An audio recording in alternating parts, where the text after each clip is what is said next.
अस्सलाम वालेकुम बच्चों। ऊपर चला मैं नीचे चला, जाने कहाँ मैं किधर चला। हेलो बच्चों, तो कैसे हैं आप सब? उम्मीद है सब खैर आफियत से होंगे और अल्हम्दुलिल्लाह मैं अभी फिट फाट हूँ।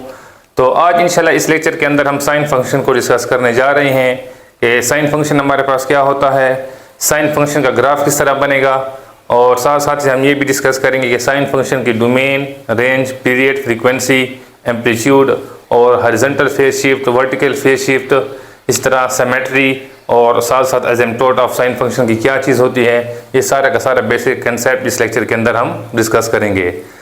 और साथ साथ जो है मैं आपको शॉर्ट ट्रिक भी बताऊंगा कि किस तरह जो है हम शॉर्ट ट्रिक के ज़रिए अगर हम सिक्यूज़ में आ जाए या एंट्री टेस्ट वगैरह के अंदर जिस तरह हम सिक्यूज़ आते हैं उससे रिलेटेड जो शॉर्ट ट्रिक हैं वो भी मैं इस लेक्चर के अंदर इंशाल्लाह आपके साथ डिस्कस करूंगा। तो स्टार्ट करते हैं। सबसे पहले हमारे पास है साइन फंक्शन। अब साइन फंक्शन क्या चीज़ है हमारे पास, इसकी मुख्तलिफ डेफिनेशनें हैं, ठीक है। तो साइन फंक्शन को सबसे पहले तो मैं आपको यहाँ लिख के ये दे रहा हूँ कि साइन फंक्शन को हम ट्रिग्नोमेट्रिक फंक्शन कहते हैं, ठीक है। अभी ट्रिग्नोमेट्रिक फंक्शन का क्या मतलब है? ट्रिग्नोमेट्रिक फंक्शन का मतलब ये है कि अगर हमारे पास कोई एक ट्रायंगल दी हुई है और उस एंगल के अंदर जो है हमारे पास कोई रियल एंगल मेजर किया जाए तो उसे हम क्या कहते हैं? ट्रिग्नोमेट्रिक फंक्शन कहते हैं। जैसे कि सपोज करते हैं यहाँ पर देखिए, जैसे मैं यहाँ एक राइट एंगल ट्रायंगल बना के दे रहा हूँ, ठीक है। अब इस सपोज करता हूँ कि मैंने ये एंगल अल्फा फाइंड करना है। अब इस एंगल अल्फा को फाइंड करने के लिए हम क्या करेंगे, आपको पता है ये राइट एंगल ट्रायंगल है तो ये हमारे पास हाइपोटेन्यूज होगा, ये हमारे पास बेस होगा और ये हमारे पास परपेंडिकुलर होता है। तो ये एंगल है तो इसके सामने वाली जो साइड होती है वो परपेंडिकुलर होगी, ठीक है। और मैं साइन फंक्शन की बात कर रहा हूँ तो यहाँ पर मैं साथ हाइपोटेन्यूज लूँगा, तो sine alpha is equal to perpendicular over hypotenuse. तो ट्रिग्नोमेट्रिक फंक्शन का मतलब ये है कि जब हम किसी रियल एंगल को फाइंड करते हैं तो उसको फाइंड करने के लिए हम ट्रिग्नोमेट्रिक फंक्शन की हेल्प लेते हैं, ठीक है। तो ट्रिग्नोमेट्रिक फंक्शन जस्ट सिंपल सी डेफिनेशन ये है कि trigonometric function is a function that which can be measure a real angle, ठीक है। जिसमें हम रियल एंगल को मेजर करते हैं वो हमारे पास ट्रिग्नोमेट्रिक फंक्शन होता है। इसी तरह साइन जो है वो भी एक ट्रिग्नोमेट्रिक फंक्शन है। पहली बात तो ये हो गई, ठीक है। दूसरी बात ये है कि अगर मैं इसी ट्रायंगल के अंदर आपको ये बताऊं, मैंने तो यहाँ पर अल्फा लिया था, अब एक ट्रायंगल और बना के मैं आपको बता दूं कि अगर हमारे पास ये एक ट्रायंगल है और वो एंगल अल्फा अब यहाँ पर आ चुका है।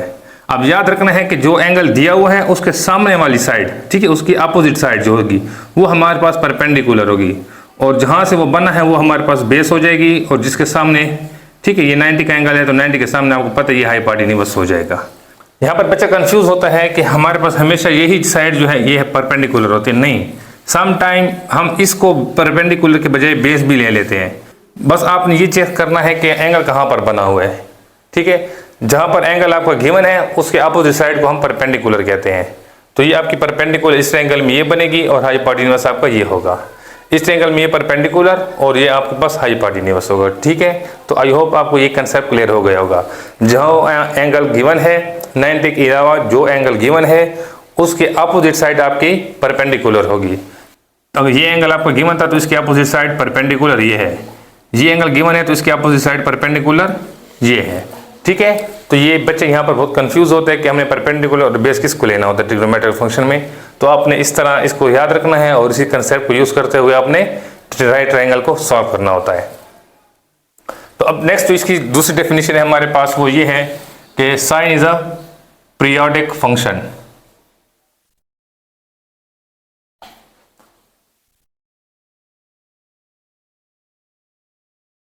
अब पीरियोडिक फंक्शन का क्या मतलब है?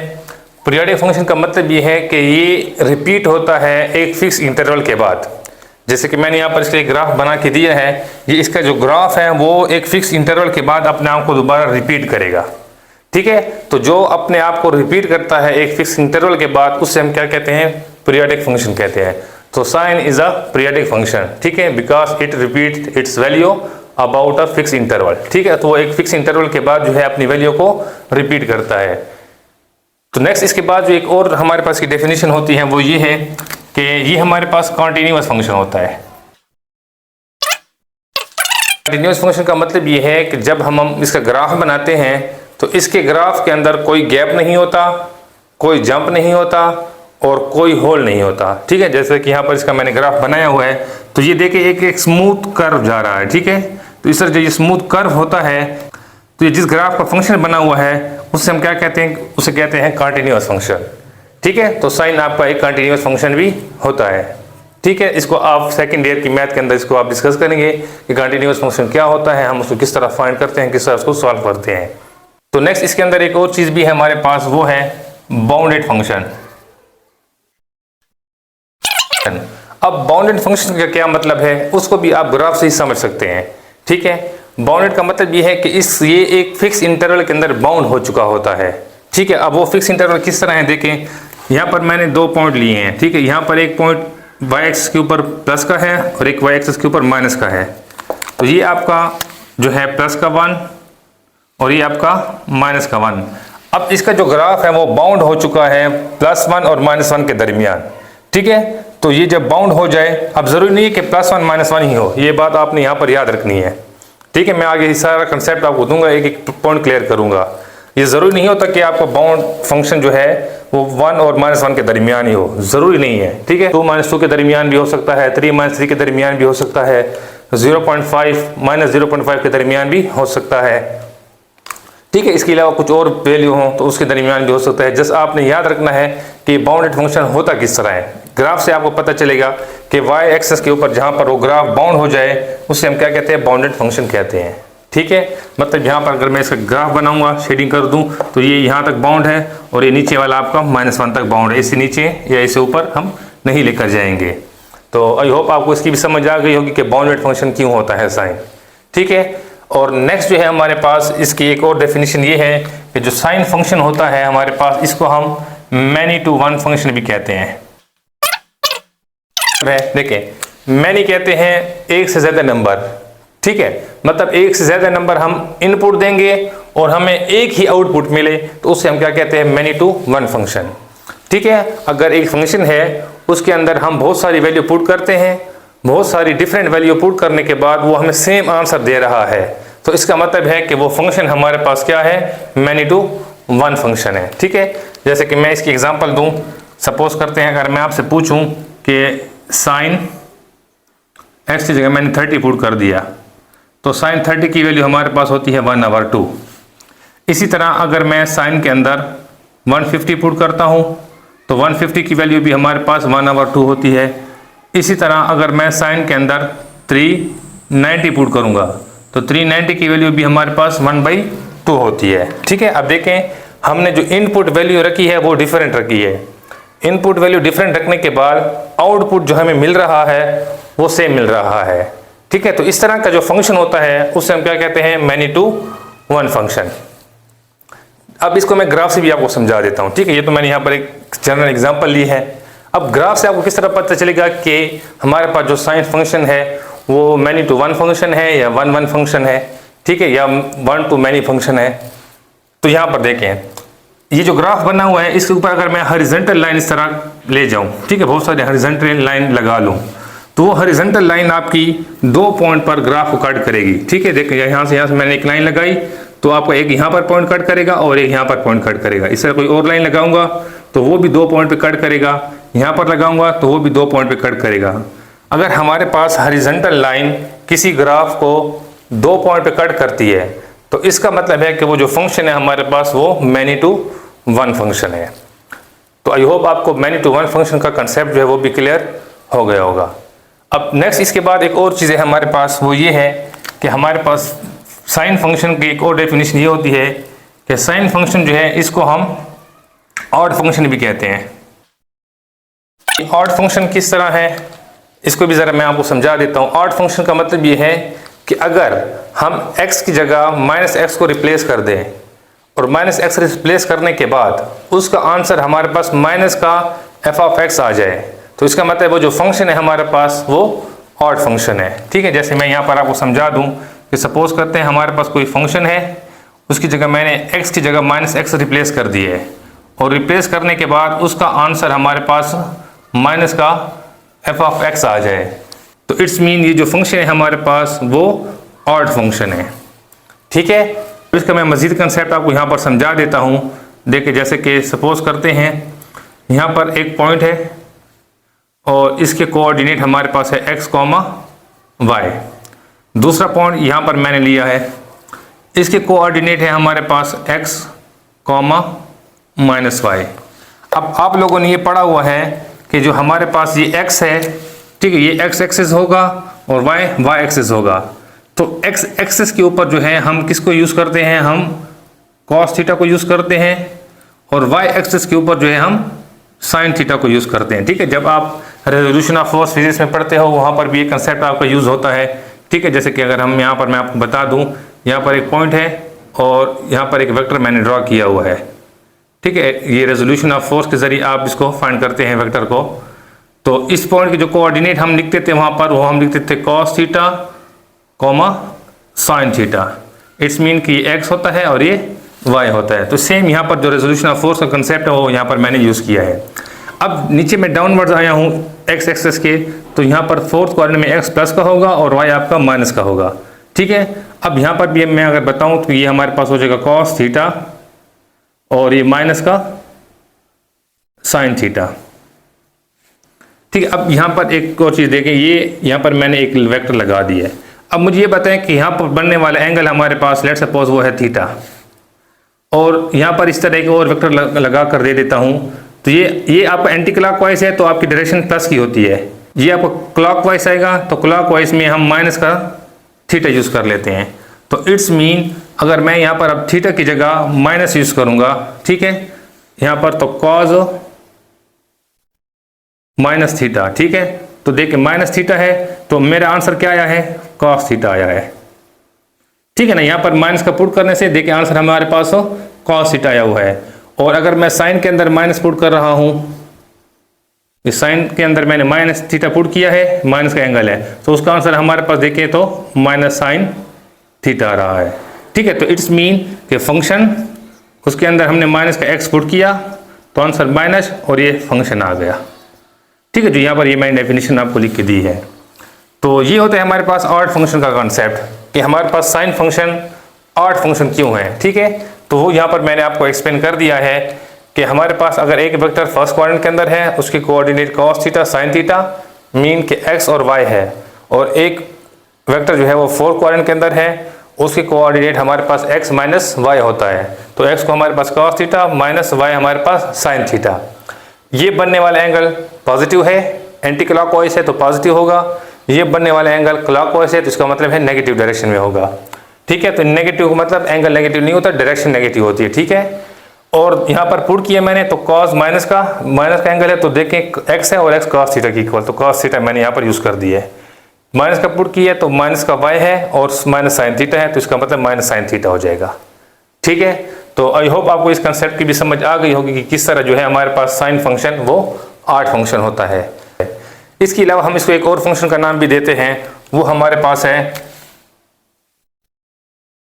Transcendental function.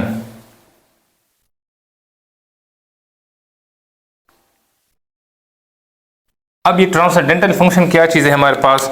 ट्रांसेंडेंटल फंक्शन का मतलब ये है कि ऐसा फंक्शन जो अलजब्रिक फंक्शन ना हो। ठीक है, अलजब्रा का मतलब जिस तरह हम लिखते हैं कि f of x equal to 2x + 1 या f of x equal to x² + 5x + 1, कोई भी पॉलिनोमियल फंक्शन जो हो उसे हम अलजब्रिक फंक्शन कहते हैं। ठीक है, ये आप सेकंड ईयर की मैथ के अंदर इसको अच्छे से आप डिस्कस करेंगे। तो ट्रांसेंडेंटल फंक्शन भी हमारे पास जो है वो हम साइन फंक्शन के अंदर उसको कंसीडर कर सकते हैं कि साइन फंक्शन जो है हमारे पास वो ट्रांसेंडेंटल फंक्शन भी होता है। अच्छा, इसके अलावा एक और मैं आखिरी जो बात है वो आपको यहाँ पर बता दूँ कि जो साइन फंक्शन है, ये मैं जितनी भी आपको बातें बताई हैं, ये हमारे पास जो है एक पेरेंट फंक्शन के ऊपर मैंने बात की है। जो हम लिखते हैं f of x equals to sine x या y equals to sine x, इसको हम कहते हैं पेरेंट फंक्शन। ठीक है, ये हमारे पास इसका जो नाम है पेरेंट फंक्शन। तो ये साइन फंक्शन का पेरेंट फंक्शन ही होता है। ठीक है, अब इसमें कुछ चीज़ें ऐसी भी हैं जो हमारे पास पेरेंट फंक्शन को सेटिस्फाइड नहीं करती। ठीक है, जैसे कि मैंने यहाँ पर लिख के दी है ऑड फंक्शन। तो ऑड फंक्शन सिर्फ कि सिर्फ एप्लीकेबल है आपका पेरेंट फंक्शन के लिए। ठीक है, अगर पेरेंट फंक्शन है तो इसका मतलब है वो साइन फंक्शन आपका ऑड फंक्शन भी होगा।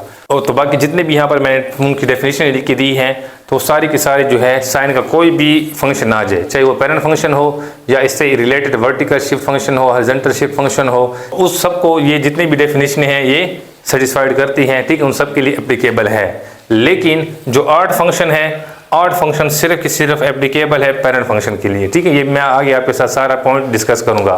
तो आई होप आपको इन सब बातों की समझ आ गई होगी कि साइन फंक्शन जो है हमारे पास वो कितनी टाइप की फंक्शन को जो है वो रिप्रेजेंट कर रहा होता है, ठीक है। अब इसके बाद जो है मैं इसे कुछ ग्राफ के ऊपर बात करूंगा, ठीक है। जैसे कि मैंने यहाँ पर बताया था कि पीरियोडिक फंक्शन है और कॉन्टिन्यूअस फंक्शन है और बाउंडेड फंक्शन है, ठीक है। ये सारे मैंने आपको बता दिए हैं। इनसे रिलेटेड कुछ पॉइंट है इस ग्राफ में, ठीक है, वो मैं आपके साथ अभी डिस्कस करता हूं। और उसके बाद जो है मैंने यहाँ पर एक टेबल बनाया है, वो टेबल भी इंशाल्लाह मैं सारा का सारा आपके साथ डिस्कस करूंगा कि अगर हमारे पास मुख्तलिफ टाइप के क्वेश्चन आ जाए तो हम उसकी डोमेन, रेंज, पीरियड किस तरह फाइंड करते हैं। तो चलते हैं अब ग्राफ की तरफ। तो ग्राफ है हमारे पास साइन फंक्शन का, ठीक है। ये हमारे पास एक्स एक्सिस लाइन है और ये वाई एक्सिस है। अब आपने याद रखना है इसकी, मैंने यहाँ पर डोमेन, रेंज और पीरियड, फ्रीक्वेंसी, एम्पलीट्यूड, ये सब कुछ यहाँ पर इसी डायग्राम से आपको मैं समझाने की कोशिश करूँगा, ठीक है। ये मैंने जो ग्राफ बनाया है ये मैंने पेरेंट फंक्शन के लिए बनाया है, ठीक है। पेरेंट फंक्शन मीन कि f of x equals to sine x का ये ग्राफ बना हुआ है। तो मैं यहाँ पर टेबल में आपको साथ साथ लिख के दे देता हूँ, ठीक है। तो ये हमारे पास जो फंक्शन है वो है y equals to sine x. अब इस फंक्शन की हमने डोमेन फाइंड करनी है, रेंज फाइंड करनी है, पीरियड, फ्रीक्वेंसी, ये सब कुछ यहाँ पर हमने फाइंड करना है। तो देखें सबसे पहले जो है ना डोमेन। अब किसी भी फंक्शन की डोमेन फाइंड करने के लिए हमने ग्राफ अगर बना हुआ है तो आपने एक्स एक्सिस के ऊपर नज़र रखनी है, ठीक है। आपने एक्स एक्सिस को इस तरह लेकर आना है और वो फंक्शन कहाँ से स्टार्ट है और कहाँ पर उसका एंड हो रहा है, ठीक है। तो कुछ बच्चों को तो ये लग रहा होगा कि सर ये तो 0 से स्टार्ट है, ठीक है, ये 0, और ये जो मैक्सिमम वैल्यू, ठीक है, ये यहाँ पर ये जो मैक्सिमम वैल्यू है ये टॉप पे, इसे हम लोकल मैक्सिमा भी कहते हैं, ठीक है। ये लोकल मैक्सिमा जो है इसके नीचे यहाँ पर जो वैल्यू होगी, अब आपको पता है कि साइन की मैक्सिमम वैल्यू 1 है, ठीक है, मैंने 1 लिखा हुआ है। तो यहाँ पर कौन सी नंबर आना चाहिए, यहाँ पर आना चाहिए आपका π/2, क्योंकि 90 के ऊपर साइन 1 देता है, ठीक है। और ये 1 से होते होते फिर यहाँ पर फिर 0 पर आ चुका है, तो 0 फिर कहाँ पर होगा, ये आपके पास आ जाएगा पाई, 180 पे साइन 0 हो जाएगा। फिर यहाँ पर आते आते आते तो यहाँ पर ये लोकल, इसको मिनिमा कहा जाता है, ये लोकल मिनिमा है। तो यहाँ पर जो फंक्शन की वैल्यू होगी -1 है, तो आपको पता है -1 कहाँ पर होगा, वो हमारे पास 3π/2 के ऊपर होगा, 270 के ऊपर साइन माइनस का होता है। और इस तरह जाते जाते यहाँ पर फिर 0 हो चुका है, तो इसका मतलब ये जो है हमारे पास, ये हमारे पास होगा 2π, ठीक है। तो ये हमारे पास 2π की वैल्यू होगी। अब कुछ बच्चे कहेंगे सर ये स्टार्ट हो रहा है 0 से और एंड हो रहा है 2π के ऊपर, बिल्कुल ठीक है, लेकिन हम पेरेंट फंक्शन की बात कर रहे हैं। पेरेंट फंक्शन का ग्राफ इस तरह नहीं होता, ठीक है। पेरेंट फंक्शन का ग्राफ जो है वो यहाँ से इसी तरह कंटिन्यूसली चल रहा होता है, ठीक है। मतलब यहाँ से यूँ आएगा, ठीक है, इस तरह ये कंटिन्यूसली चल रहा होता है। ये मैंने एरो लगा दिया तो मतलब ये इन्फिनिटी तक जा रहा है। इस तरह ये भी जो है इस तरह इन्फिनिटी तक जा रहा है। ये इसके पेरेंट फंक्शन का हमारे पास ग्राफ है। अब ये इन्फिनिटी तक जा रहा है, तो इसका मतलब यहाँ पर जो है 0 से इस साइड पर हमारे पास माइनस की वैल्यू होती है, और ये एरो ये बता रहा है कि वो इन्फिनिटी तक जा रहा है, तो इसका मतलब यहाँ पर इसकी वैल्यू -इन्फिनिटी है। और ये आपका प्लस इन्फिनिटी की तरफ जा रहा है, तो इसका मतलब है इस तरफ जाते हुए इसकी वैल्यू हमारे पास +इन्फिनिटी है। अब डोमेन के लिए आपने क्या रखना है याद, कि आपने एक्स एक्सिस के ऊपर इस तरह आपने फॉलो करना है कि एक्स एक्सिस के ऊपर इस फंक्शन की क्या क्या वैल्यू है। तो सर एक्स एक्सिस के ऊपर वैल्यू देख स्टार्ट कहाँ से किया मैंने, -इन्फिनिटी से, और जाते जाते जाते जाते जाते जाते फंक्शन डिफाइंड है कहाँ तक, इन्फिनिटी तक। तो इसका मतलब है कि ये जो लाइन है हमारे पास एक्स एक्सिस वाली, इसके ऊपर हर नंबर आया हुआ है, -इन्फिनिटी से लेकर +इन्फिनिटी तक सारे के सारे नंबर इस फंक्शन को डिफाइन कर रहे हैं। तो इट्स मीन इस फंक्शन की जो हमारे पास डोमेन बनेगी वो ऑल रियल नंबर बनेगी, ठीक है। और ऑल रियल नंबर को हम जस्ट r से लिखते हैं, ठीक है, इस तरह r लिख दो, या हम इसको लिख सकते हैं -इन्फिनिटी से लेकर +इन्फिनिटी तक, ये इसकी डोमेन हो गई। मतलब कोई भी वैल्यू हम यहाँ पर यूज़ कर सकते हैं, कहीं पर भी ये फंक्शन आपका अनडिफाइंड नहीं है, क्योंकि मैंने यहाँ पर आपको बता दिया कि फंक्शन आपका कंटिन्यूअस होता है, और कंटिन्यूअस फंक्शन का ग्राफ हमेशा इस तरह ही हमारे पास बनेगा, ठीक है। तो डोमेन के लिए आपने एक्स एक्सिस के ऊपर नज़र रखनी है, तो आई होप आपको डोमेन निकालने का तरीका आ गया होगा कि हम किस तरह डोमेन फाइंड करते हैं। अदरवाइज साइन फंक्शन किसी तरह भी आ जाए, ठीक है, चाहे पेरेंट हो, चाहे वर्टिकल शिफ्ट वाला हो या चेन पीरियड वाला हो, कुछ भी हो, उसकी जो हमेशा डोमेन जो होगी वो हमेशा आपकी रियल नंबर होगी, ठीक है। और रियल नंबर में ये जो मैंने लिख के दिया है -∞ से +∞, ये ब्रैकेट जो लिखी हुई है इसे हम कहते हैं ओपन इंटरवल, ठीक है। ये ओपन इंटरवल की ब्रैकेट है हमारे पास।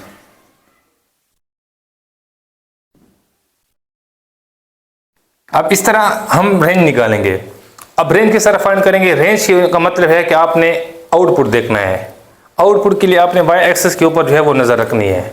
अब वाई एक्सेस पे देखो तो मैक्सिमम वैल्यू कितनी है हमारे पास 1, और मिनिमम वैल्यू देखे तो -1। इससे ज्यादा कोई वैल्यू हमारे पास ग्राफ के ऊपर नहीं आएगी, हमेशा ये 1 -1 के दरमियान ही झूलता रहेगा, ठीक है।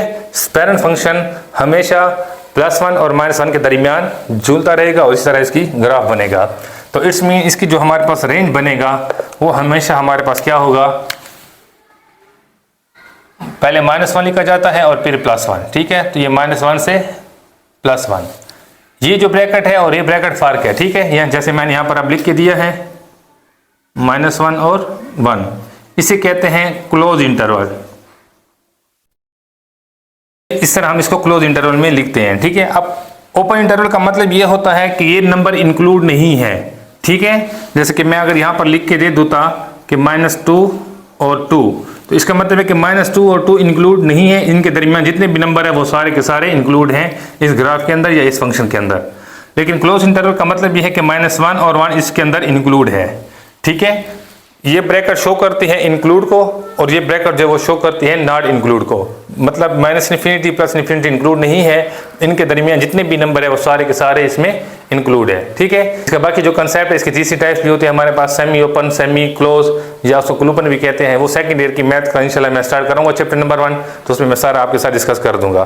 तो नेक्स्ट जो है हमारे पास इसका पीरियड।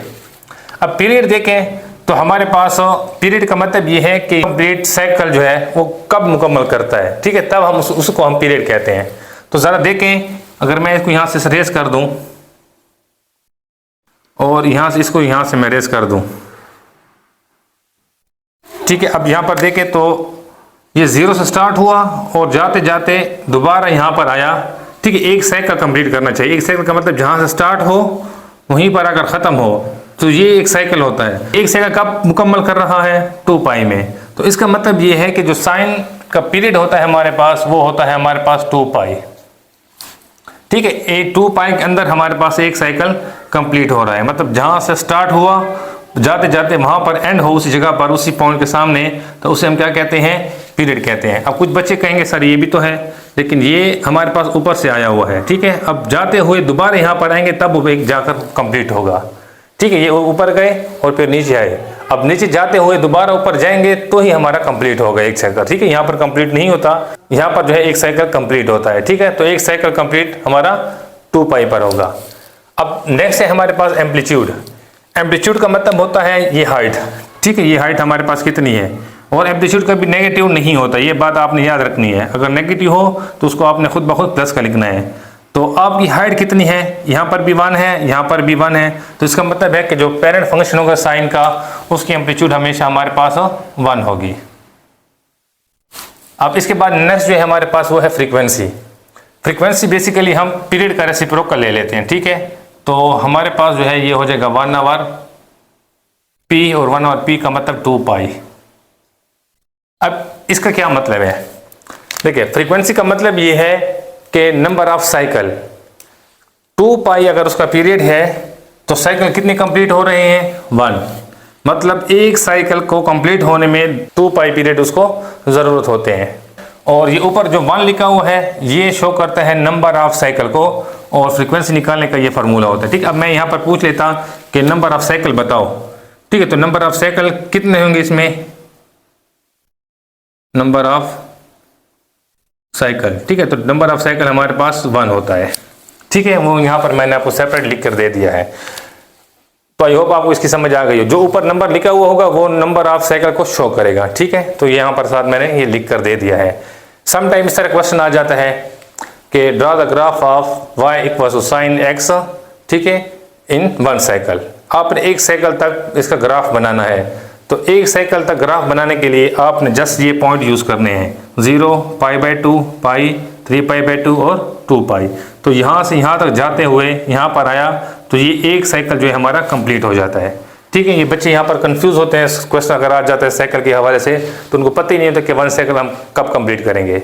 तो 1 साइकिल का मतलब ये है कि 0 से लेकर 2π तक 1 साइकिल है। हाँ, फंक्शन चेंज कर देता हूँ मैं, ठीक है। जैसे कि मैं यहाँ पर लिख लूँ y is equal to sine 2x। अब मैंने यहाँ पर 2x लिख दिया है। अब नंबर ऑफ साइकिल क्या हो जाएंगे इसके नंबर ऑफ साइकिल होंगे हमारे पास 2। अगर मैं यहाँ पर लिख लेता हूँ साइन 3x, तो यहाँ पर जो नंबर ऑफ साइकिल बनेंगे वो हमारे पास 3 बनेंगे। Simple, y equals to sine x है तो 1 साइकिल है, 2x है तो 2 साइकिल है, 3x है तो 3 साइकिल है, 4 है तो 4 साइकिल होंगे, ठीक है। जो मल्टीपल ऑफ x होता है, जो भी नंबर, वो नंबर ऑफ साइकिल को रिप्रेजेंट करते हैं। और फ्रीक्वेंसी निकालने के लिए हम इस तरह ये फार्मूला यूज करेंगे, ठीक है। तो इसका मैं शॉर्ट ट्रिक भी बता दूंगा कि किस तरह जो है हम इसकी फ्रीक्वेंसी फाइंड करेंगे, ठीक है। तो नेक्स्ट जो है हमारे पास वो है हॉरिजॉन्टल फेज शिफ्ट का मतलब ये है कि अगर हमारे पास अब इस फंक्शन की नहीं है, ठीक है, इसके अंदर हॉरिजॉन्टल फेज शिफ्ट नहीं है, वर्टिकल फेज शिफ्ट भी नहीं है, इसकी सिमेट्री जो है ये हमारे पास ओरिजिन से है, ठीक है। मैं ये चीज़ें आपको अभी एक्सप्लेन कर देता हूँ कि किस तरह हमारे पास है। असिम्प्टोट हमारे पास साइन फंक्शन का बिल्कुल भी नहीं होता, ठीक है। तो इसका आप नॉन लिख दो या स्लैश लगा लो, कोई मसला नहीं है। अब इसका हॉरिजॉन्टल फेज शिफ्ट क्यों नहीं है पैरेंट फंक्शन का, उसका क्या रीज़न है? उसका रीज़न ये है कि अगर आपके पास फंक्शन के अंदर सिर्फ साइन साथ x, 2x, 3x, 4x इस तरह कुछ दिया हुआ है, ठीक है, मतलब एंगल बिल्कुल एक नंबर की फॉर्म में दिया हुआ है, ठीक है। मल्टीपल हो सकते हैं लेकिन प्लस माइनस ना हो। एंगल जो है हमारे पास x हो, 2x हो, 3x हो या x/2 हो, ठीक है, 2x/3 हो या इस तरह कुछ भी हो, एक नंबर लिखा हुआ हो, ठीक है। 1 टर्म होनी चाहिए।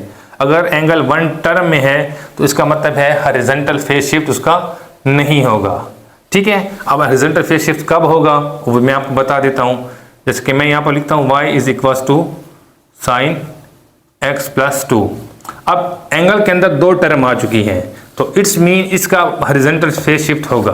अब वो किस तरह फाइंड करेंगे, उसका तरीका ये है कि जो x प्लस 2 है इसको इक्वल टू 0 लिख लो, तो यहाँ से x की वैल्यू हमारे पास -2 आ जाएगी। तो अब ये कह रहा है कि x की वैल्यू -2 है, तो -2 आपकी कहाँ पर होगी, राइट साइड पर होगी या लेफ्ट साइड पर होगी।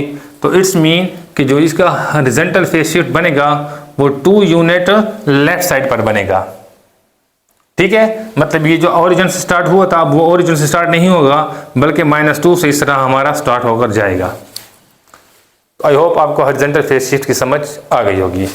सेम इस तरह जो लिखा हुआ है वर्टिकल फेज शिफ्ट, अब वर्टिकल फेज शिफ्ट भी मैंने यहाँ पर लिखा है कि वो भी नहीं है, ठीक है। अब वर्टिकल फेज शिफ्ट का मतलब ये है कि अगर हमारे पास साइन के साथ कोई नंबर प्लस या माइनस हो रहा है तो वो जो नंबर होगा वो हमारे पास वर्टिकल फेज शिफ्ट को रिप्रेजेंट करेगा, ठीक है। जैसे कि यहाँ पर साइन x है, साइन 2x, साइन 3x, ये चाहे ये वाला फंक्शन है, इसके साथ साइन के साथ एंगल के साथ नहीं, साइन फंक्शन के साथ कोई भी नंबर प्लस माइनस नहीं हो रहा, तो लिहाजा इसका कोई वर्टिकल फेज शिफ्ट नहीं है, ना इसका है ना इसका है ना ही इसका है।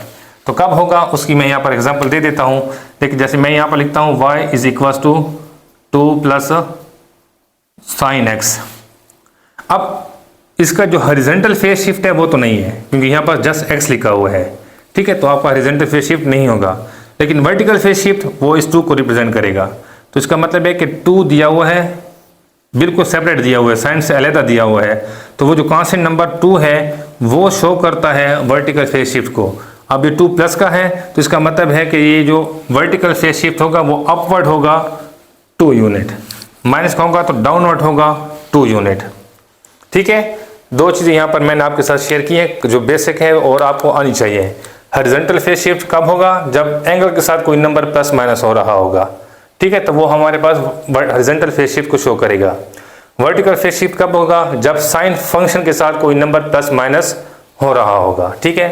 दोनों ही होते हैं, वो किस तरह होंगे वो मैं इंशाल्लाह भी जनरल फॉर्म में यहाँ पर लिख के दूंगा, तो आपको सारा कंसेप्ट बिल्कुल क्लियर हो जाएगा। लेकिन यहाँ पर जो छोटे छोटे पॉइंट है वो यहाँ पर मैं आपके साथ शेयर कर रहा हूँ ताकि मजीद आपका जो कंसेप्ट है वो अच्छे से अच्छे बन सके। नेक्स्ट मैंने यहाँ पर लिखा है सिमेट्री। सिमेट्री को मैंने ओरिजिन क्यों कहा है? अब सिमेट्री का मतलब ये है कि अगर हमारे पास जैसे यहाँ पर ये मैंने मुकम्मल ग्राफ बनाया था, ठीक है, ये जो y एक्सिस वाली लाइन है ये इस ग्राफ को हाफ में डिवाइड कर रही है।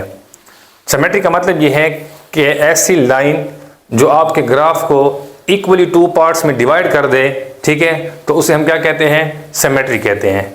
मतलब इस तरफ जो ग्राफ है सेम ग्राफ इस तरफ भी हो तो हम उसे क्या कहेंगे? सिमेट्री कहेंगे। ठीक है, जैसे कि सपोज करता हूं यहां पर एक छोटा सा ग्राफ और बना देता हूं। ठीक है, ये मैंने एक पैराबोला बना कर दिया है। ठीक है, अब ये पैराबोला को अगर मैं सेपरेट ले लूं, ये वाला पोर्शन अलहदा ले लूं इस तरह, और ये वाला पोर्शन इस तरह अलहदा ले लूं, ठीक है, और इनके दरमियान लाइन कौन सी थी हमारे पास? ये लाइन थी। तो जिस लाइन ने इस ग्राफ को हाफ हाफ में डिवाइड किया है, मतलब यहाँ पर सेम, यहाँ पर भी सेम, जो इस तरफ है वही उस तरफ है, तो वो जिस पॉइंट पे कट हो रहे हैं उस पॉइंट को हम क्या कहते हैं? सिमेट्री कहते हैं, या उस लाइन को हम सिमेट्री कहते हैं। पॉइंट आपका ओरिजिन होता है सिमेट्री का, ठीक है, इस ग्राफ के लिए या चाहे इस ग्राफ के लिए जो पॉइंट होगा, पॉइंट ऑफ सिमेट्री, वो ओरिजिन है। और लाइन ऑफ सिमेट्री जो है वो यहाँ पर मैं नहीं लेके चले, मैं वो यहाँ पर आपको बता देता हूँ। तो लाइन ऑफ सिमेट्री जो होती है, लाइन ऑफ सिमेट्री, वो हमारे पास y इक्वल्स टू a होगा। इस पेरेंट ग्राफ का जो लाइन ऑफ सिमेट्री है वो y इक्वल्स टू a होगी। ठीक है, तो ये यहाँ पर आप इसको भी नोट कर लें। नेक्स्ट है जो हमारे पास वो है एसिम्पटोट। अब एसिम्पटोट क्या चीज़ है कि हमने इन्फिनिटी के ऊपर, जहाँ पर ग्राफ इनफाइनाइट हो रहा है, उस इनफाइनाइट पॉइंट के ऊपर हमने एक स्ट्रेट लाइन ड्रा करनी है, और जो स्ट्रेट लाइन ड्रा होगी उसे हम क्या कहेंगे? एसिम्पटोट कहेंगे। तो इस ग्राफ का हमें इनफाइनाइट तक का पता नहीं कि ये ग्राफ कहाँ तक जा रहा है, क्योंकि ये माइनस इन्फिनिटी से प्लस इन्फिनिटी की इसकी डोमेन है, तो इसलिए इसके ऊपर हम एसिम्पटोट की लाइन ड्रा नहीं कर सकते। इसलिए मैंने यहाँ पर लिख के दिए कि इसका जो एसिम्पटोट होगा वो नन होगा। साइन फंक्शन का सारा जितने भी हम टाइप करेंगे उसके ऊपर हम कोई भी लाइन इनफाइनाइट पर ड्रा नहीं कर सकते, इसलिए उसका जो हमारे पास एसिम्पटोट होगा वो हमेशा नन आएगा। तो आई होप आपको इन सारे पॉइंट की अच्छे से समझ आ गई होगी कि क्या चीज़ होती है हमारे पास साइन फंक्शन, उसकी डेफिनेशन क्या क्या है हमारे पास, उसकी डोमेन, रेंज, ठीक है, frequency, amplitude, phase shift, symmetry, वो किस तरह फाइंड करेंगे, ठीक है, ग्राफ के अंदर उसकी जो एम्पलीट्यूड है वो क्या होगी, ठीक है, उसका साइकिल कब कंप्लीट होता है, ठीक है, उसका पीरियड क्या होगा, ठीक है, उसका जो हमारे पास क्लोज इंटरवल में रेंज होगी वो किस तरह फाइंड करेंगे, और ओपन इंटरवल में जो उसकी डोमेन होगी वो किस तरह फाइंड करेंगे, लाइन ऑफ सिमेट्री क्या चीज़ है वो भी मैंने आपको बता दी है, ठीक है, और हॉरिजॉन्टल फेज शिफ्ट क्या होगा, वर्टिकल फेज शिफ्ट क्या होगा, ये सारा कंसेप्ट आपको आई होप अच्छे से समझ आ गया होगा। अब नेक्स्ट है हमारे पास इसकी जनरल फॉर्म। जनरल फॉर्म का मतलब ये है और इसका मकसद ये है कराने का, क्योंकि हमारे पास क्वेश्चन जो है वो इस तरह डिफरेंट टाइप के अंदर आता रहता है एमसीक्यूज में या चाहे शार्ट क्वेश्चन में हो। तो अगर आपको जनरल फॉर्म की अच्छे से समझ आ गई और ये जो मैंने टेबल बना कर दिया है इसकी अच्छे से समझ आ गई, तो इंशाल्लाह आप कोई भी क्वेश्चन आ जाए आप उसको ईजिली सॉल्व कर सकोगे। तो स्टार्ट करते हैं इसकी जनरल फॉर्म। पास जनरल फॉर्म क्या होगी साइन फंक्शन की, तो मैं यहाँ पर आपको लिख कर देता हूँ और उसकी फिर शॉर्ट ट्रिक भी साथ साथ लिख दूंगा कि अगर हमारे पास कोई फंक्शन लिखा हुआ हो कि y is equals to a फिर plus b sine cx plus d, ठीक है, तो ये हमारे पास जनरल फॉर्म है साइन फंक्शन की। अब इसमें जो a b c और d है ये बिलोंग्स टू होने चाहिए किसी भी रियल नंबर के, ठीक है। एक और बात भी आपने याद रखनी है, सम टाइम यहाँ पर माइनस आया हुआ होता है, ठीक है, तो यहाँ पर अगर ये प्लस माइनस भी हो सकता है, ये भी माइनस हो सकता है, ये भी माइनस हो सकता है, ठीक है, तो ये बात यहाँ पर आपने याद रखनी है। तो इसके लिहाज से मैं आपको यहाँ पर कुछ चीज़ें लिख के देता हूँ कि अगर हमारे पास इस तरह का कोई भी सवाल आ जाए तब हम उसकी डोमेन, रेंज, ठीक है, ये जितने भी मैंने टेबल में चीज़ें लिख के दी हैं उसको हम किस तरीके से फाइंड करेंगे तो वो मैं यहाँ पर आपको बताता हूँ। देखिए, सबसे पहले आपने ये याद रखना है कि इसकी डोमेन क्या होगी इस तरह की फंक्शन की।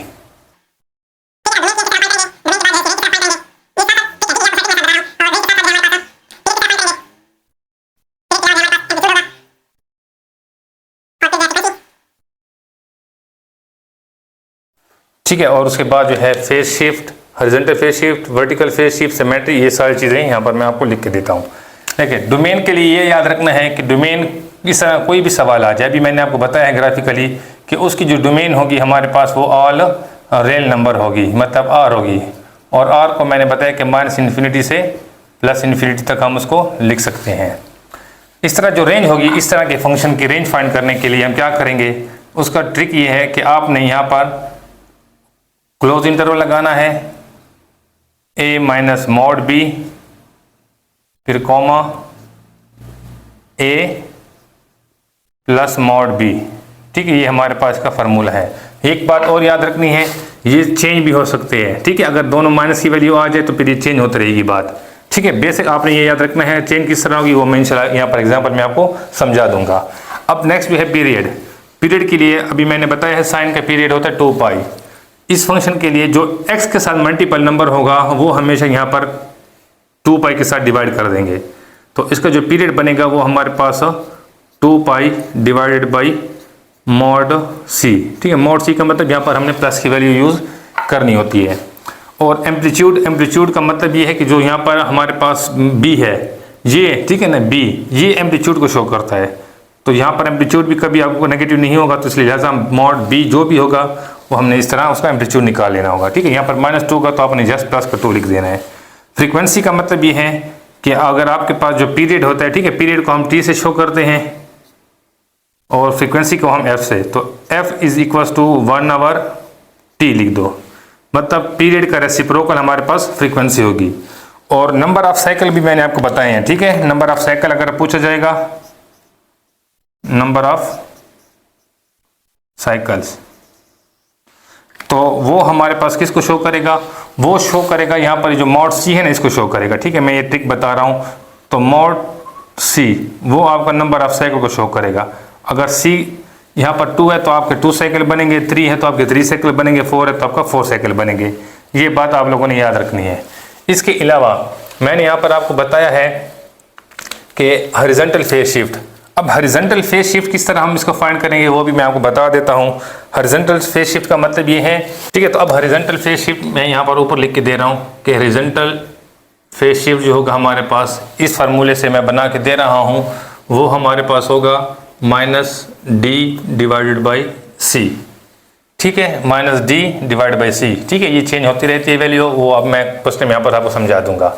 इसी तरह जो हमारे पास वर्टिकल फेज शिफ्ट होगा वो हमारे पास क्या होगा, वो हमारे पास होगा सिंपल a। ठीक है, यहाँ पर जो हमारे पास a दिया हुआ है ये हमारे पास वर्टिकल फेज शिफ्ट को रिप्रेजेंट करेगा कि अपवर्ड है या डाउनवर्ड है, वो साइन के ऊपर डिपेंड करेगा। तो इसमें जितनी भी चीज़ें थी वो मैंने यहाँ पर सारी आपको बता दिए हैं। अब बात रही सिमेट्री की। ठीक है, एजेंटोप तो सबका नहीं होगा। ठीक है, कोई भी उसका एजेंटोप नहीं होता साइन फंक्शन का, वो मैंने आपको यहाँ पर बता दिया है। दूसरा जो है ना सिमेट्री। अब सिमेट्री जो है वो किस तरह हम फाइंड करेंगे, सिमेट्री सबकी हम यहाँ पर ओरिजिन ही लिखेंगे। ठीक है, इसके अलावा एक और चीज़ है, वो मैंने आपको ग्राफ से बताया था, उसका बिहेवियर क्या होगा। ठीक है, वो ऑड फंक्शन का मैंने बताया था। ऑड फंक्शन सिर्फ पेरेंट फंक्शन के लिए एप्लीकेबल होता है। तो ये जो हमारे पास जनरल फॉर्म है, इसके लिए आपको ऑड फंक्शन एप्लीकेबल नहीं होता। ठीक है, ये बात आपने याद रखनी है कि इसके अंदर जो फंक्शन होगा हमारे पास वो नीदर होगा, ऑड भी नहीं होगा, इवन भी नहीं होगा, बल्कि क्या होगा, वो नीदर होगा। वो मैं यहाँ पर आपको साथ साथ समझा देता हूँ। ठीक है, ये यहाँ पर आप लिख दें कि हमारे पास ओरिजिन होता है और साथ साथ ऑड भी होगा। ठीक है, ये सिमेट्री के अंदर ही आ जाती है बात। आई होप आपको ये जनरल फॉर्म की जो कंसेप्ट है वो अच्छे समझ आ गया होगा। अब मैं यहाँ पर कुछ फंक्शन लिखूंगा। ठीक है, उनकी डोमेन रेंज निकालने का तरीका आपको यहाँ पर मैं साथ साथ सिखाऊंगा। ठीक है, जैसे कि पहला फंक्शन मैंने ये लिखा था। अब देखिए दूसरा फंक्शन अगर मैं यहाँ पर लिखता हूँ कि y = sin cx। ठीक है, मैं यहाँ पर अब cx स्टार्ट कर दिया। ठीक है, ये cx लिख दिया है। तो आपको पता है इसकी domain same all real number रहेगी, कुछ भी चेंज नहीं होगा। रेंज किस पे डिपेंड कर रही थी, रेंज a और b पे डिपेंड कर रही थी, c के ऊपर डिपेंड नहीं कर रही। c चाहे है या नहीं है कोई मसला नहीं होगा, जस्ट a और b पे रेंज डिपेंड करता है। तो मतलब यहाँ पर a और b नहीं है इस फंक्शन में, तो आपकी range same as it is यही रहेगी, -1 से 1 रहेगी। अब ये c कोई कांस्टेंट नंबर हो सकता है। पीरियड जो है वो मैंने बताया है कि c के ऊपर डिपेंड लाजमी करेगा, 2π और c डिवाइड में आ जाएगा। तो इट्स मीन इसका जो पीरियड बनेगा हमारे पास 2π और मॉड के अंदर हम c लिख देंगे। एम्पलीट्यूड वो आपका मैंने बताया है बी के ऊपर डिपेंड करेगा, तो इसमें यहाँ पर बी नहीं है तो इसका मतलब एम्पलीट्यूड इसका पीरियड अगेन उस तरह 1 रहेगा। फ्रीक्वेंसी इसका रेसिप्रोकल होगा, तो इसका जैसे ही आप रेसिप्रोकल करोगे तो मतलब मॉड सी डिवाइड बाई 2 पाई हो जाएगा। नंबर ऑफ साइकिल मैंने बता दी है कि नंबर ऑफ साइकिल जो है वो मॉड सी को डिपेंड करते हैं। Horizontal phase shift plus minus नहीं है तो यहाँ पर भी नहीं होगा। वर्टिकल फेज शिफ्ट वो भी नहीं होगा। ये सेम उस तरह ओरिजिन होगा और ऑड फंक्शन होगा। एसिम्पटोट इसका भी नहीं होगा। ठीक है, अब इसकी एक एग्जांपल भी मैं साथ साथ आपको बता दूं। देखें, जैसे मैं यहाँ पर लिख के दूं कि अगर हमारे पास y is equal to sine 7x लिखा हुआ है और आपसे पूछा जाए कि इसकी जो है डोमेन और रेंज बताओ, सब कुछ बताओ जो भी यहाँ पर लिखा हुआ है, तो देखें आपने क्या करना है, ऑल रियल नंबर, कोई फ़र्क नहीं पड़ने वाला, इसके ऊपर भी कोई फ़र्क नहीं पड़ने वाला, सी दिया हुआ है ना, बी नहीं है और ए नहीं है तो रेंज के ऊपर फ़र्क नहीं पड़ेगा। हाँ, अब पीरियड के ऊपर फ़र्क पड़ेगा तो ये 2 पाई सी की जगह यहाँ पर 7 आया हुआ है तो आपने यहाँ पर 7 लिख देना है। एम्पलीट्यूड के ऊपर भी फ़र्क नहीं पड़ेगा। फ्रीक्वेंसी में इसका रेसिप्रोकल ले लेंगे तो यहाँ पर हमारे पास 7 आवर 2 पाई आ जाएगा। फेस चेंज नहीं होगी, हॉरिजॉन्टल फेस चेंज नहीं होगी, वर्टिकल भी चेंज नहीं होगी, अगेन उस तरह ये ओरिजिन पर ही है। बिहेवियर इसका ऑड होगा, ये इसका नन हो जाएगा। ठीक है, अब एक और चीज़ मैं यहाँ पर पूछने जा रहा हूँ, नंबर ऑफ साइकिल कितने होंगे। ठीक है, अब नंबर ऑफ साइकिल के लिए मैंने बताया आपने मॉड सी को देखना है, तो यहाँ पर कितने हैं 7, इसका मतलब है कि नंबर ऑफ साइकिल जो है वो कितने बनेंगे, हमारे पास 7 बनेंगे। ठीक है, अब नेक्स्ट इसके साथ एक और एग्जांपल मैं ले लेता हूँ, जैसे कि मैं यहाँ लिखता हूँ y is equal to sine 2/3x। ठीक है, तो ये सेम रहेगी बात, ये भी सेम रहेगी, ये चेंज होगा। अब देखिए 2/3 है तो 2 आपने 2 पाई के साथ डिवाइड कर देना है, ये c की वैल्यू। ठीक है, बस यहाँ पर मैं सिंपल लिख देता हूँ, यहाँ पर देखिए 2 पाई डिवाइडेड बाई c की जगह 2/3 आ जाएगा, तो ये 2/3, ये 2 और ये 2 कैंसिल तो 3 ऊपर मल्टीप्लाई हो जाएगा, तो इसका जो पीरियड बनेगा वो हमारे पास 3 पाई बन जाएगा। ठीक है, एम्पलीट्यूड अगेन इसका 1 होगा। अच्छा, जो यहाँ पर है उसका रेसिप्रोकल हमारे पास फ्रीक्वेंसी बन जाएगी, तो मतलब 1 आवर 3 पाई बन जाएगा। फेज शिफ्ट नहीं होगा, ये भी नहीं होगा, ये अगेन उस तरह ओरिजिन होगा, ये ऑड हो जाएगा और ये हमारे पास नन आ जाएगा।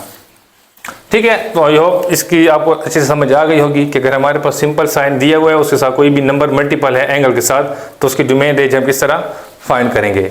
इसके बाद जो हमारे पास नेक्स्ट टाइप है वो ये है कि अगर हमारे पास आ जाए y is equal to b sine c x. ठीक है, अब कोई नंबर मल्टीप्लाई भी हो रहा है साइन के साथ और एंगल के साथ ही मल्टीप्लाई हो रहे हैं, तो डोमेन तो सेम रहेगी, उसके ऊपर फर्क नहीं पड़ेगा, रेंज के ऊपर फर्क पड़ेगा। ठीक है, -b से b हो जाएगी। ठीक है, जो यहाँ पर मल्टीप्लाई है b वो आपने यहाँ पर लिखना। अब यहाँ पर a नहीं है साथ, तो आपने a नहीं लिखना बल्कि सिंपल -b और b लिख देना है। पीरियड के ऊपर फर्क पड़ेगा, यहाँ पर 2 पाई ओवर c हो जाएगा। एम्पलीट्यूड, अब एम्पलीट्यूड हमारे पास मॉड b होगा। ठीक है, फ्रीक्वेंसी जो है वो मॉड c ओवर 2 पाई हो जाएगा। हॉरिजॉन्टल फेज शिफ्ट नहीं होगा, वर्टिकल फेज शिफ्ट नहीं होगा, अगेन उस तरह ओरिजिन होगा और ऑड होगा, ये फिर नन आ जाएगा। ठीक है, अब नेक्स्ट इसकी भी एग्जांपल मैं आपके साथ शेयर कर देता हूं। देख, जैसे कि फॉर एग्जांपल मैं यहाँ पर लिखता हूं कि y इज इक्वल टू -7, ये चलिए इसको पहले प्लस के बना कर कराते हैं, +7 साइन 3x। डोमेन के ऊपर कोई फर्क नहीं पड़ेगा। रेंज, अब यहाँ पर b था तो मैंने -b और b लिखा था, अब यहाँ पर 7 है तो आपने यहाँ पर क्या लिखना है, -7 से 7, ये इसकी रेंज बन जाएगी। ठीक है, मतलब मैक्सिमम वैल्यू और मिनिमम वैल्यू हमारे पास ये होगी। इसके साथ साथ जो है हमारे पास 2 पाई c की जगह हमारे पास यहाँ पर है 3, तो आपने यहाँ पर 3 लिख देना है। एम्पलीट्यूड हमारे पास कितना बनेगा, मॉड b, तो b हमारे पास 7 है तो जस्ट 7 लिख देंगे और इसका रेसिप्रोकल करेंगे तो ये हमारे पास 3 ओवर 2 पाई हो जाएगा। हॉरिजॉन्टल फेज शिफ्ट नहीं होगा, वर्टिकल फेज शिफ्ट नहीं होगा, इसको हम वैसे उतार के लिख देंगे। ठीक है, नेक्स्ट एक और एग्जांपल उठाते हैं, जैसे कि मैं यहाँ पर लिख दूँ कि कि y इज इक्वल टू -7/3 और साइन 2x। अब कोई फर्क नहीं पड़ने वाला डोमेन के ऊपर, लेकिन रेंज के ऊपर अब फर्क पड़ेगा, इसको समझिए। ठीक है, इसकी रेंज किस तरह फाइंड करेंगे? देखिए यहाँ पर -7/3 दिया हुआ है, तो यहाँ पर जैसे ही -1 था ना, ठीक है, b की जगह मैंने माइनस रखा, तो ये माइनस और ये माइनस तो प्लस का बना। ठीक है, इस तरह बनेगा। मैं आपको पहले से यहाँ पर साफ कर देता हूँ। b की जगह माइनस पुट करेंगे तो ये माइनस और ये माइनस प्लस, तो ये हो जाएगा 3/7। ये प्लस का b है, ये माइनस का है, तो ये -7/3 हो जाएगा। अब सम टाइम बच्चे क्या करेंगे कि इसको कहेंगे कि भाई सर ये आंसर तो ठीक है, ये आंसर गलत है। ठीक है, आपने हमेशा साइन के लिहाज से तरतीब देनी है। माइनस देखे तो सब में माइनस पहले आ रहा है, ठीक है, और प्लस बाद में। यहाँ पर देखे तो प्लस पहले है और माइनस बाद में। इसको आपने चेंज करके लिखना है। जो माइनस वाला है उसको आपने पहले लिख देना है और जो प्लस वाला है उसको आपने बाद में लिख देना है। बस इस चीज़ का ज़रा थोड़ा सा ख्याल करेंगे। ठीक है, तो इसका करेक्ट आंसर ये बनेगा, ये नहीं बनेगा। ठीक है, अब पीरियड किस तरह निकालेंगे? पीरियड के लिए 2 पाई डिवाइडेड बाई सी की जगह यहाँ पर 2 लिख देंगे, क्योंकि यहाँ पर हमारे पास 2 था तो 2, तो ये कैंसिल होकर हमारे पास इसका आंसर पाई आ जाएगा। एम्पलीट्यूड कितना होगा? 7/3। माइनस नहीं लिखना क्योंकि मॉड है, तो 7/3 इसका एम्पलीट्यूड हो जाएगा। फ्रीक्वेंसी इसका रेसिप्रोकल करेंगे तो ये हो जाएगा 1/पाई। हॉरिजॉन्टल फेज शिफ्ट नहीं है, वर्टिकल फेज शिफ्ट नहीं है, ये सेम उस तरह ओरिजिन पर होगा और ये हमारे पास नन आ जाएगा।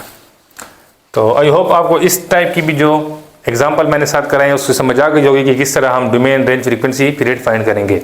इसके बाद जो मैं टाइप ले रहा हूँ वो ये है कि अगर हमारे पास y इज इक्वल टू यहाँ पर b sine cx plus d हो। ठीक है, तो ये मैंने आपको अभी देखें, ये मैं स्टेप बाय स्टेप फंक्शन लेके दे रहा हूँ।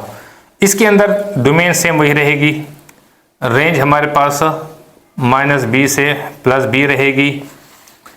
पीरियड हमारे पास जो है वो 2 pi divide by mod c हो जाएगा। ठीक है, यहाँ पर c है x के साथ, तो आपने c लिखना है। अगर x के साथ c ना होता तो फिर आपने यहाँ पर c नहीं लिखना। जैसे यहाँ पर x + 1 होता तो फिर आपने यहाँ पर c नहीं लिखना। ठीक है, और नेक्स्ट जो है हमारे पास एम्पलीट्यूड। एम्पलीट्यूड के लिए हम b का यूज़ करेंगे, तो यहाँ पर आ जाएगा मॉड b, और फ्रीक्वेंसी के लिए हमारे पास मॉड c/2 पाई हो जाएगा। अब horizontal phase shift, horizontal phase shift का मैंने बताया था कि x के साथ कोई नंबर प्लस माइनस हो रहा हो, तो यहाँ पर देखें x के साथ कोई नंबर प्लस माइनस हो रहा है। ठीक है, यहाँ पर भी मैंने ट्रिक बता दिया था हॉरिजॉन्टल फेज शिफ्ट का। ठीक है, कि हॉरिजॉन्टल फेज शिफ्ट इस जनरल फॉर्म में -d/c होगी, तो इसका मतलब है यहाँ पर जो है -d/c हमारे पास हॉरिजॉन्टल फेज शिफ्ट बनेगी। वर्टिकल फेज शिफ्ट नहीं होगा। अब मैंने बताया कि जैसे ही हमारे पास हॉरिजॉन्टल फेज शिफ्ट और वर्टिकल फेज शिफ्ट आएगी तो आपका फंक्शन ऑड नहीं रहेगा। ओरिजिन पर तो होगा, ठीक है, लेकिन ऑड नहीं रहेगा, बल्कि क्या रह जाएगा? नीदर हो जाएगा। ठीक है, ये ओरिजिन पे होगा और नीदर होगा, ऑड नहीं होगा, ये उस तरह सेम नन रहेगा। ठीक है, तो आई होप आपको ये कंसेप्ट क्लियर हो गया होगा कि किस तरह हम डोमेन, रेंज, पीरियड फाइंड करेंगे। अगर आपको ये चीज़ें याद है तो आप सेकेंडों के अंदर जो है क्वेश्चन को सॉल्व कर सकते हैं। किसी टाइप का भी आ जाए आप उसको इजीली सॉल्व कर लेंगे। तो अब देखिए कुछ एग्जांपल मैं करा देता हूँ। सपोज करते हैं कि y is equal to -2 sine 3x plus 2 है। इसकी डोमेन फाइंड करनी है। तो डोमेन तो same all real number, range के लिए -b से b, यहाँ पर माइनस है, ठीक है, तो माइनस माइनस प्लस हो जाएगा, लेकिन आपने माइनस का ही लिखना है। ठीक है, ये आपका माइनस का 2 हो जाएगा और ये प्लस का 2 हो जाएगा। ठीक है, इसका मैंने यहाँ पर आपको एक और तरीका भी बताया था कि आपने मॉड b और मॉड b लिखना है। अगर a नहीं है तो माइनस का मॉड b प्लस का मॉड b। ठीक है, तो आप यहाँ पर माइनस का मॉड b और प्लस का मॉड b भी इस तरह आप लिख सकते हैं। ठीक है, जस्ट सिंपल। यहाँ पर भी आपका माइनस का मॉड b और प्लस का मॉड b आ जाएगा, तो माइनस वैसे रहेगी, मॉड में माइनस खत्म हो जाएगी, जिस तरह यहाँ पर मैंने इक्वेशन करा के दिया था। ठीक है, बाकी आपका सेम वही प्रोसेस जारी रहेगा। अब पीरियड के लिए हम क्या करेंगे? पीरियड के लिए जो है मैंने बताया कि जो x के साथ नंबर है वो डिवाइड में जाएगा। तो यहाँ पर 2 पाई c है, तो c की जगह यहाँ पर हमारे पास 3, तो यहाँ पर आ जाएगा 3। एम्पलीट्यूड के लिए हमारे पास b का मॉड -2 का मॉड हमारे पास 2 हो जाएगा, तो ये एम्पलीट्यूड इसका 2 हो जाएगा। और फ्रीक्वेंसी के लिए जो हमारे पास पीरियड है उसका रेसिप्रोकल ले लेंगे, तो 3/2π हो जाएगा। -d/c हॉरिजॉन्टल फेज शिफ्ट देखें तो यहाँ से d की वैल्यू हमारे पास -2 है तो -2 हो जाएगी, और c की वैल्यू हमारे पास 3 है, तो इसका मतलब है -2/3 आ जाएगा। वर्टिकल फेज शिफ्ट नहीं होगा, ये ओरिजिन होगा और नीदर होगा, और ये सेम ऐसे के वैसे आ जाएगा। ठीक है, नेक्स्ट एक और एग्जांपल चेक कर लेते हैं। जैसे मैं यहाँ पर लिखता हूँ y = 7 sin 5x - 3। अब इसकी डोमेन कोई फर्क नहीं पड़ने वाला, रेंज हमारे पास क्या हो जाएगी -7 से 7, जो मल्टीपल है वो आपने यहाँ पर लिख देना है। अब पीरियड के लिए जो यहाँ पर कांस्टेंट नंबर है x के साथ वो डिवाइड में लिख देंगे, तो 2π/3। ठीक है, अब यहाँ पर एम्पलीट्यूड हमारे पास जो 7 है वो यहाँ पर भी 7 लिख देंगे, जो मल्टीपल ऑफ साइन है वो आपका एम्पलीट्यूड होता है। नेक्स्ट जो हमारे पास फ्रीक्वेंसी है, पीरियड का रेसिप्रोकल ले लेंगे, तो ये हमारे पास हो जाएगा, ये 5 है। ठीक है, x के साथ यहाँ पर 5 था तो आपने 5 लिखने हैं, और एम्पलीट्यूड में यहाँ पर आ जाएगा 5/2π। अच्छा, माइनस, अब यहाँ पर देखिए d की वैल्यू ऑलरेडी खुद माइनस की है। ठीक है, तो आप यहाँ से x फाइंड करेंगे तो ये हो जाएगा हमारे पास 3/5। ठीक है, ये माइनस d की जगह पुट करेंगे तो प्लस का हो जाएगा 3 और ये 5। ठीक है, अदरवाइज आप x की वैल्यू निकाल भी सकते हैं, 3 उधर जाकर प्लस का और 5 डिवाइड। ठीक है, 3 और 5 इसका हमारे पास आंसर आ जाएगा। हॉरिजॉन्टल फेज शिफ्ट निकाल ली, वर्टिकल फेज शिफ्ट नहीं होगी, सेम ओरिजिन और नीदर होगा, और ये भी हमारे पास नहीं होगा। तो आई होप आपको अच्छे से इसकी समझ आ गई होगी। अब इसके बाद एक और एग्जांपल मैं कराऊंगा जो कि हमारे पास जनरल फॉर्म की होगी, ताकि उसको भी आपको जो कंसेप्ट है वो क्लियर हो जाए। ठीक है, इसकी आप स्क्रीनशॉट निकाल लें। तो अब जनरल फॉर्म के ऊपर बात कर लेते हैं। ठीक है, तो जनरल फॉर्म के लिए यहाँ पर मैं लिख देता हूँ कि अगर हमारे पास फंक्शन y = a + -b हो, ठीक है, या साइन साथ आ जाए और cx + d, तो इस तरह का फंक्शन अगर आ जाए तो इसकी डोमेन हमारे पास क्या होगी, ऑल रियल नंबर होगी।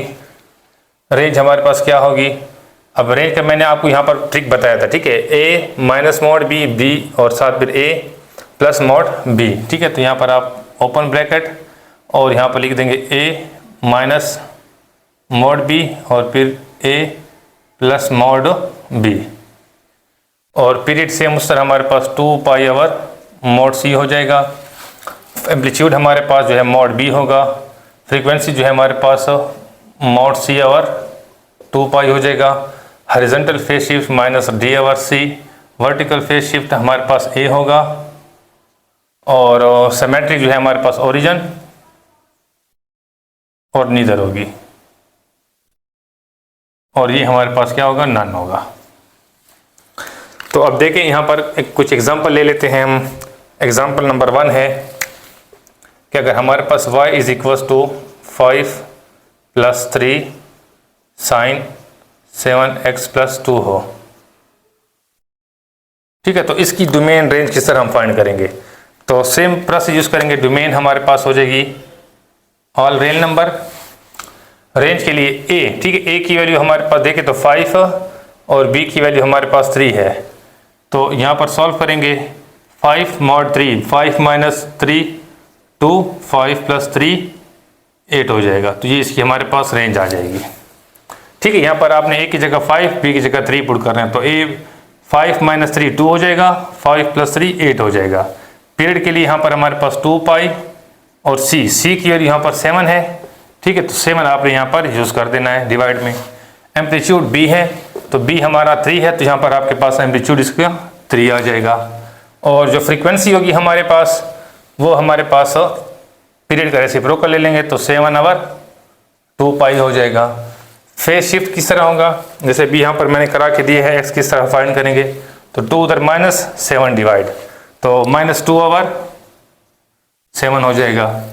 अब वर्टिकल फेज शिफ्ट जो है हमारे पास वो देखें तो a है, और यहाँ पर a की वैल्यू हमारे पास है 5, तो आपने यहाँ पर 5 लिख देना है। ओरिजिन और नीदर होगा सेम उस तरह लिख देना है, ये भी सेम उस तरह हमारे पास आ जाएगा। नेक्स्ट कोई एक और एग्जांपल डिस्कस कर लेते हैं। अगर हमारे पास फंक्शन हो y इक्वल्स टू -7/3 फिर -2/4 या 2/5 लिख लेते हैं ताकि कैंसिल ना हो, और साथ साइन 3x + 1, या जस्ट मैं यहाँ पर अब x + 1 लिख रहा हूँ, ठीक है, ताकि मज़ीद थोड़ा सा चेंज हो जाए। नंबर सबके साथ आए हैं, यहाँ पर x + 1 हो जाए। तो अब इसको किस तरह सॉल्व करेंगे, ठीक है, या मैं इसको थोड़ा मज़ीद भी और भी चेंज कर लेता हूँ।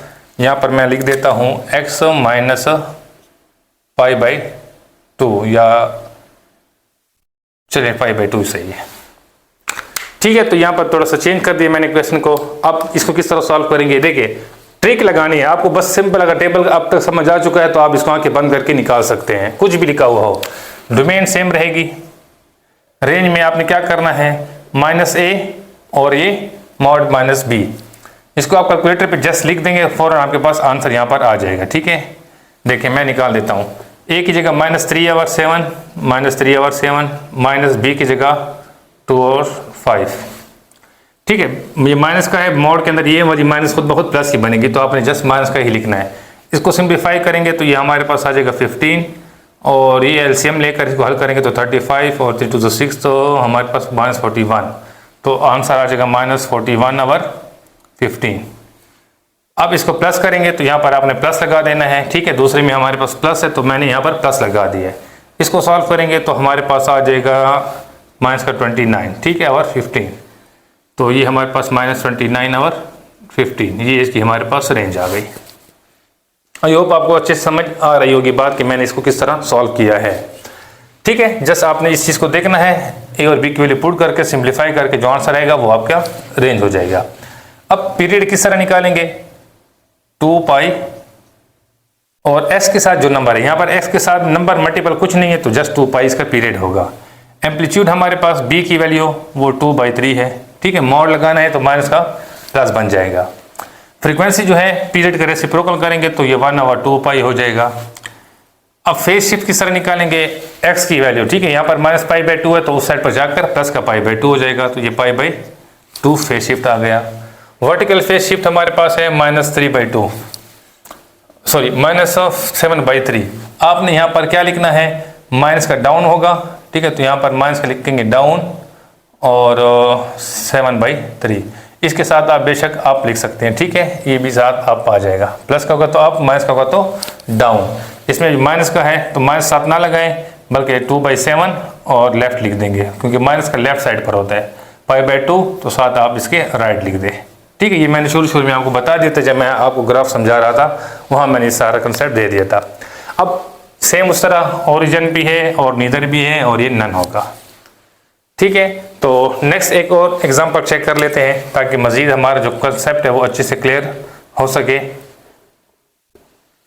तो ये लास्ट एग्जांपल होगी हमारे पास, वो है हमारे पास y = 2/3 फिर माइनस का 5/2 और साइन 2x - 3π/2, ठीक है। तो ये यहाँ पर मैंने क्वेश्चन लिख दिया है। अब देखें डोमेन, तो आपको पता है कि इसकी डोमेन तो ऑल रियल नंबर ही बनेगी। रेंज के लिए आपने इसको सॉल्व कर देना है, ठीक है। 2/3 मैं रफली यहाँ पर सॉल्व कर देता हूँ, ये 2/3 - 5/2, तो एलसीएम लेंगे तो हमारे पास आ जाएगा 6, 2 × 4 और 3 × 5 = 15, 15 माइनस का 11/6, तो पहली वैल्यू इसकी आ गई हमारे पास -11/6। अब यहाँ पर प्लस लगाएंगे तो हमारे पास 2, 2, 4 और 15, 19, तो 19/6 ये इसकी हमारे पास रेंज आ गई। अदरवाइज आपको मैंने तरीका बता दिया है, ट्रिक किस तरह आप लोगों ने निकालनी है, तो आप उसको इजीली सॉल्व करके निकाल सकते हो। पीरियड क्या होगा हमारे पास, यहाँ पर x के साथ 2 दिया हुआ है तो 2 को 2π से डिवाइड करेंगे तो हमारे पास जस्ट पाई आ जाएगा, ठीक है। या इस तरह आप लिख लें 2π / 2, तो आंसर आ जाएगा पाई। अच्छा, नेक्स्ट है हमारे पास एम्पलीट्यूड।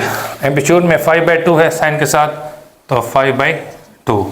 फ्रीक्वेंसी इसका रेसिप्रोकल ले लेंगे हम पीरियड का, तो 1/π हो जाएगा। और हॉरिजॉन्टल फेज शिफ्ट कितना होगा हमारे पास, अब यहाँ से x की वैल्यू हम निकालेंगे तो ये हमारे पास 3π/2 इक्वल के उस साइड पे जाकर प्लस का हो जाएगा 2 डिवाइड, तो 3π/4, तो यहाँ से आ जाएगा हमारे पास 3π/4 और ये आपका प्लस का है तो फिर राइट साइड पर। और हमारे पास a की वैल्यू 2/3 तो ये अपवर्ड हो जाएगा, ये सेम उस तरह हमने यहाँ पर लिख देना है।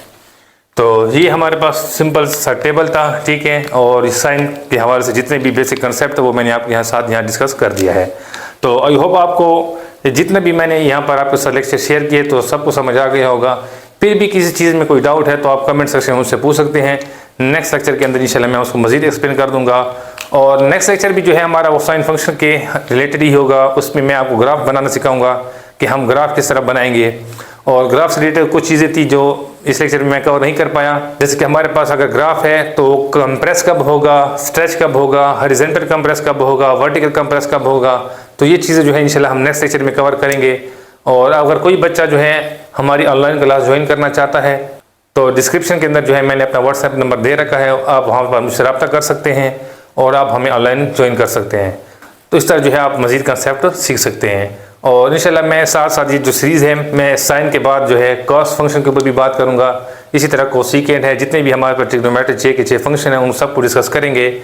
तो अब मैं इजाज़त चाहता हूँ, ठीक है। अपने दुआओं में याद रखें। ओके, अल्लाह हाफ़िज़।